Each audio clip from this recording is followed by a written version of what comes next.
Many of our brush cutters are able to run both line heads and metal cutting attachments or blades. Check in the user manual or speak to your nearest STIHL approved dealer to find out whether your machine can run with a cutting blade, and if so, which ones can be used.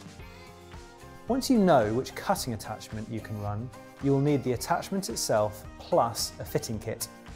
The fitting kit consists of a thrust washer, a nut and a cup, and are specific to the machine and to the cutting attachment.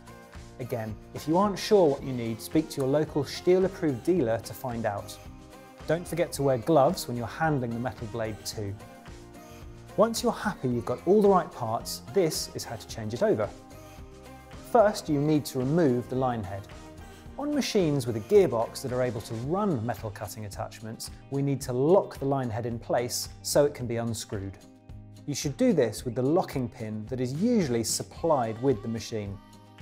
Just slot it in here and you'll feel it click into place. This locks the gearbox so you can undo the head.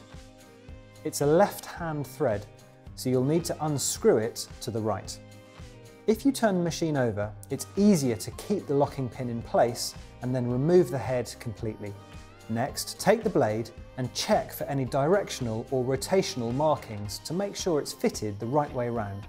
Then place it over the circular shoulder. It's really important that it is correctly seated on the shoulder. Even if it's slightly off center, it can lead to excessive vibration when the machine is being used. Once you're happy that it's correctly seated, you now need to put the thrust washer on, then the cup, and then the nut to secure everything in place.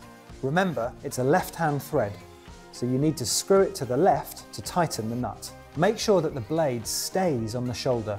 If it jumps off, you'll need to reseat it before the nut is tightened completely.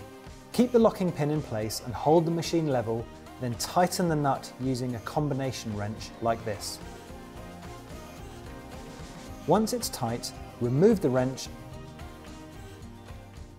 and the locking pin and check that the blade is moving freely and is still completely centered.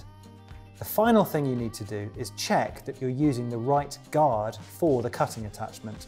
If you have the wrong guard, it can lift the cutting attachment too high off the floor and cause debris to fly around and increase the risk of injury or damage to nearby objects. If your machine uses this type of universal guard that has this black strip, you can use the same locking pin to push the lug in there and remove the black strip.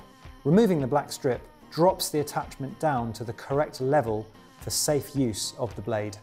You can also find more how-to videos on the STIHL GB YouTube channel.